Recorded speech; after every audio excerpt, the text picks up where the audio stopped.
जय हिंद दोस्तों। आज हम लोग इसमें जिन बच्चों को रीजनिंग में प्रॉब्लम होती हो उनके लिए ये वीडियो हम लोग लेकर आए हैं। आप लोग रीजनिंग की दिक्कत न लें। अगर आपको कोई दिक्कत हो रीजनिंग में, जिस पार्ट से दिक्कत हो, आप कमेंट बॉक्स में हमें बता दें, हम आपको उस तरह का वीडियो प्रोवाइड कर देंगे। जैसे हम लोग इसमें किस तरह का वीडियो देखेंगे, हम लोग जो संबंध होता है उसके बारे में चर्चा करेंगे, और उसके बाद जो वेन आरेख का होता है उससे रिलेटेड चर्चा करेंगे, और जो नंबर सिस्टम में संबंध होता है, नंबर सिस्टम में और जो वर्ड सिस्टम में, दोनों में संबंध होता है, उसके बारे में हम लोग चर्चा करेंगे। आते हैं डायरेक्टली अपने प्रश्नों पर। इसमें पहला प्रश्न हमारा क्या दे रखा है? कह रखा है कि दिए गए प्रश्न में संबंधित शब्द ज्ञात करना है। तो हम लोग इसमें संबंधित शब्दों की चर्चा करेंगे। जैसे बर्तन का किस प्रकार संबंध चम्मच से है। तो किस प्रकार संबंध है? आप जानते होंगे कि जो चम्मच है वो बर्तन का एक अंग है। और उसी प्रकार इसमें देखें, कैलेंडर का क्या अंग है? कागज और कैलेंडर दोनों में परस्पर संबंध है? कोई नहीं है। समय और कैलेंडर का परस्पर संबंध है? कोई नहीं है। छपाई से कैलेंडर का कोई संबंध है परस्पर? परस्पर इसका भी कोई संबंध नहीं है। तो हम कह सकते हैं जिस प्रकार कैलेंडर बर्तन का चम्मच से संबंध है, उसी प्रकार कैलेंडर से तारीख का संबंध है। तो ऑप्शन नंबर डी हमारा यही इसका सही आंसर होगा। अगले प्रश्न पर आते हैं। अब देखिए, अगला प्रश्न हमारा जो इंग्लिश अल्फ़ाबेट होता है उससे रिलेशन से दर्शाया है, मतलब संबंधित अक्षर को इसमें हमें ज्ञात करना है। आप पाओगे डी डी ए और ए डी डी, इसमें कैसा मतलब कैसा अंतर आ रहा है, मतलब कैसे संबंध एक दूसरे से बना हुआ है। तो आप पाओगे कि जो ये डी डी डी मतलब डी डी ए है, ये या तो प्लस होके आएगा, मतलब कुछ वर्ड जैसे डी के बाद क्या आता है, ई एफ, मतलब प्लस होके आएगा, या तो माइनस होके आएगा। लेकिन आप पा रहे हो, इसको अगर ध्यान से देखोगे तो पाओगे जो डी डी ए है इसकी मिड टर्म सेम है। अब जब मिड टर्म सेम रहे तो आप एक बार चेक कर लेना कि वो कहीं एक दूसरे के अपोजिट में रख के नहीं आ रहा है। जैसे डी का प्लेस सेम है, मतलब डी का प्लेस वो फिक्स कर दिखा है, डी की जगह है जो वो फिक्स है पहले से। तो ए को आप अगर इस तरह मैचिंग में करो, इधर कन्वर्ट करो, क्रॉस मल्टीपल करके ए रखो और डी को इधर रखो, तो आप पा रहे हो कि इस तरह का सेम प्रोसेस हमारा जो रेशियो अनुपात में दे रखा है दिया गया है। तो इसी तरह दूसरे वाले को करते हैं, आर आर बी को करें। आर आर बी लिए, इसका एक प्लेस फिक्स कर दें, आर प्लेस फिक्स, और इसका क्रॉस कर दें। अगर क्रॉस कर रहे हैं तो बी आर आर आ रहा है। तो अगर बी आर आर किसी ऑप्शन में आपको दिख रहा है तो देखें, पहले आप चेक कर लें, अगर किसी ऑप्शन में बी आर आर है तो उसका वही करेक्ट आंसर हो जाएगा। तो आप पाएंगे कि ऑप्शन नंबर सी में बी आर आर दिया गया है, तो ऑप्शन नंबर सी इसका करेक्ट आंसर हो जाएगा। अगले प्रश्न पे आते हैं। अगला प्रश्न इसमें भी संबंधित संख्या से रिलेशन से प्रश्न है, मतलब इसमें नंबर का रिलेशन है। आपको दे रखा है 65 से 8 के बीच, मतलब जो अनुपात दे रखा है इसमें जो संबंध है वो उसी संबंध को आपसे 82 से 8 के बीच दर्शाना है। तो आप क्या पा रहे हो, 65 से 8 में आओगे तो प्लस का कोई चांस नहीं होता, एडिशन का कोई चांस नहीं है, सब्ट्रैक्शन का मतलब माइनस का चांस तो है, लेकिन दोनों के बीच में डिजिट गैप बहुत ज़्यादा है, माने आप क्रॉस मतलब मल्टीप्लिकेशन का भी कोई चांस नहीं है। तो इसमें क्या करते हैं, जब कम से ज़्यादा से कम में आ रहे हो तो कम के देखते हैं ना, कम से ज़्यादा की तरफ हो लेते हैं, अपना रुख आजमाते हैं। तो आप पाओगे ये क्या कर रहा है, आप पाओगे कि ये n एक होता है, n की पावर अगर हम a करें, या तो फिर ऐसे लिख सकते हैं a की पावर n करें, अगर हम a की घात n करें, माइनस प्लस में 1 करें। एक टर्मिनोलॉजी ये होती है, जब आप पढ़े होंगे अर्थमेटिक प्रोग्रेशन APGP तो आपको पता होगा। तो आप 8 का स्क्वायर करें, 8 8 या 64 होता है प्लस 1, तो ये सही है कि नहीं? 8 का जब स्क्वायर करोगे 64 का प्लस 1 करोगे तो आ जाएगा 65। और इसी प्रोसेस से हम इसको रख के चेक करते हैं, अगर रख के चेक करने पे आंसर आ रहा है तो हमारा सही है, नहीं तो गलत है। आप जानते होंगे 80 के आसपास की जो स्क्वायर होता है वो 9 का होता है, तो हम 9 का स्क्वायर करके चेक करते हैं, उसमें प्लस 1 किए थे तो इसमें भी प्लस 1 करते हैं। तो आप पाओगे कि 9 का जो स्क्वायर होगा 81 होगा, और प्लस 1 कर दोगे तो कितना हो जाएगा 82।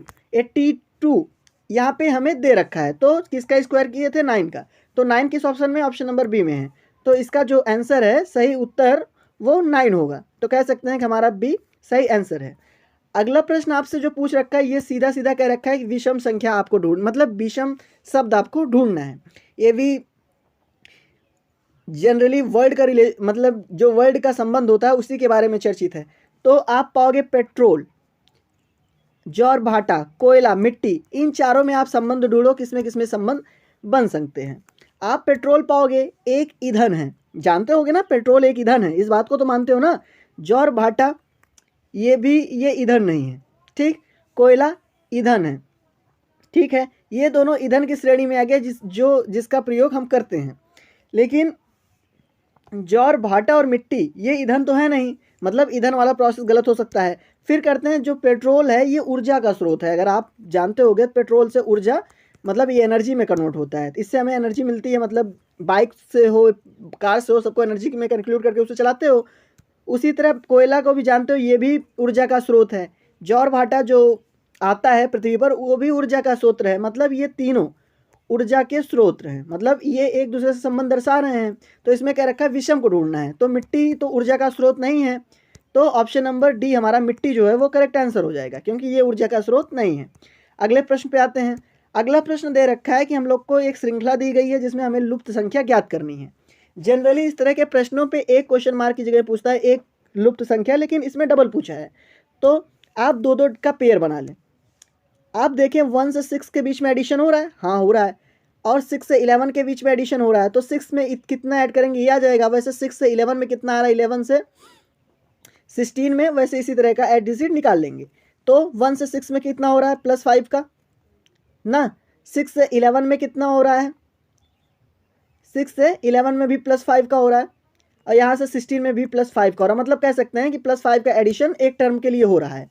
वैसे 6 से 11 देखोगे इसमें भी +5 पाओगे आप, 11 से 16 देखोगे इसमें भी +5 पाओगे, मतलब +5 का एडिशन हो रहा है। तो आप सबसे पहले ये रिलेशन इससे बन रहा है, आप देख रहे होंगे स्क्रीन पे अपने कि 11 से 6 का 6 का 11 से, तो 11 में क्या प्लस करो, 5 प्लस करो, 11 में 5 प्लस करोगे 16, मतलब इस प्लेस के लिए भी वैल्यू हो गई 16। तो एज इट इज सिमिलर दूसरे के लिए देखते हैं, एक प्लेस मतलब एक वैल्यू आ गई, एक क्वेश्चन मार्क की जगह 16।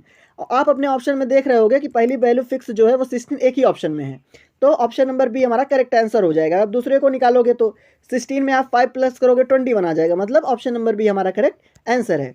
आई होप आपको ये प्रश्न समझ में आया होगा। अगला प्रश्न देखिए वेन डायग्राम से है हमारा। वेन आरेख से ये प्रश्न पूछा है, कह रखा है कि यमुना नदी और नर्मदा का वेन आरेख कौन सा सही है। आप पाओगे यमुना और नर्मदा दोनों नदियां हैं और दोनों अलग अलग हैं, तो ये एक अगर बाहरी डायग्राम हम नदी का खींचते हैं तो उसमें दोनों नदियां समाहित हो जाती हैं। तो ये इस तरह का आरेख आप किस में पा रहे हो, ऑप्शन नंबर बी में, तो कह सकते हो ऑप्शन नंबर बी इसका करेक्ट आंसर हो जाएगा। अब देखिए एक इंपॉर्टेंट तरीका का प्रश्न है, इसको जरूर से जरूर आप खुद से सॉल्व करिए। पहले देखिए इसमें नोएडा को 39658 के रूप में लिखा जाता है, तो इंडिया को कैसे लिखा जाएगा। बच्चों आमतौर पर हम गलती क्या करते हैं एग्जाम हॉल में, जब एग्जाम हॉल में हम लोग जाते हैं तो सोचते हैं कि एन का प्लेसमेंट इतना है, ओ का प्लेसमेंट इतना है, आई का प्लेसमेंट इतना है, तो दोनों से इतना परिवर्तन कर रहा है, इस तरह का संबंध हम लोग ढूंढने जाते हैं। लेकिन ऐसा नहीं है, आप अगर थोड़ा सा दिमाग लगाओगे तो पाओगे अगर नोएडा को आप लिख रहे हो, ठीक, नोएडा को आप लिख रहे हो, देखोगे इसी नोएडा में अगर इंडिया की भी सारी स्पेलिंग, मतलब जो इंडिया है उसकी भी सारी स्पेलिंग इसी में है, तो इसका कोड क्या दे रखा है, मतलब ये प्रश्न हमसे कोड के जरिए पे दे रखा है। आपको एन का कोड दे रखा है 3, ओ का 9, आई का 6 और 5, मतलब डी का 5 और ए का 8। आप इसी तरह आप इंडिया को लिखें, आप ठीक, आप इंडिया को लिखिए, इंडिया लिखे आप। अब एज इट इज इंडिया के देखिए आई का कोड कितना है, आई का कोड 6 है, यहाँ पे 6 लिखें। एन का कोड कितना है, एन का कोड 3 है, आप 3 लिखें। डी का कोड कितना है, डी का कोड 5 है, 5 लिखें। आई का कोड कितना है, आई का कोड आप पाओगे कि आई का कोड कितना है, आई का कोड कितना है निकाले थे आप अभी 6, तो 6 है, और ए का कोड कितना है 8 है, तो 63568 आप किस ऑप्शन में पा रहे हो, 63568 आप किस ऑप्शन में पा रहे हो, तो 63568 आपका ऑप्शन नंबर सी में मौजूद है, मतलब कह सकते हैं कि ऑप्शन नंबर 6 का करेक्ट आंसर होगा। अगले प्रश्न पर आते हैं। अगला प्रश्न आपसे पूछ रखा है कि 50 छात्रों की कक्षा में दीपक की जो रैंक, मतलब उसके बैठने की रैंक है वो शीर्ष से मतलब पहले से 20वीं है, एक रो है, इसमें कह रहा है यहाँ से उसकी प्लेसमेंट 20वीं है। टोटल कितने संख्या मतलब बालक हैं, 50 हैं टोटल, ठीक, उसकी 20वीं है। तो आपसे कह रहा है अंत में उसकी, अगर अंत से काउंट करें मतलब पीछे से अगर काउंट करें तो उसकी रैंक कितनी है।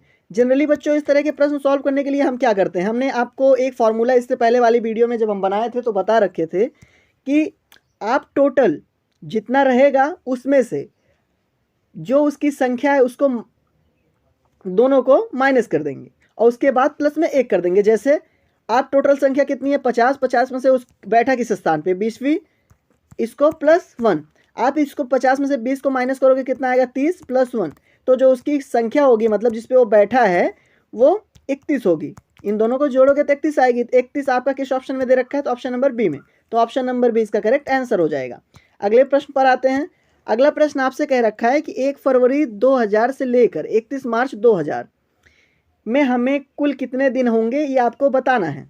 तो इस तरह के प्रश्न कैसे सॉल्व करते हैं, 1 फरवरी 2000 की ये आप जानते होंगे कि लीप ईयर है। अगर 2000 को आप 4 से भाग दोगे तो पूर्णतः कट जाएगा, मतलब सॉरी 400 से भाग दोगे तो ये पूर्णतः कट जाएगा, तो कट जाएगा, लीप ईयर हो जाएगा। लीप ईयर में फरवरी कितने दिन की होती है 29 दिन की, प्लस मार्च कितने दिन का दे रखा है 31 दिन का। दोनों को आप ऐड करें, आप ऐड करोगे कितना आएगा 29 और प्लस 31 कितना होगा 5 1 6, मतलब 5 1 6 60। आपका 60 किस ऑप्शन में दे रखा है, ऑप्शन नंबर ए सी में, तो हमारा ऑप्शन नंबर सी इसका करेक्ट आंसर हो जाएगा। अगले प्रश्न पर आते हैं।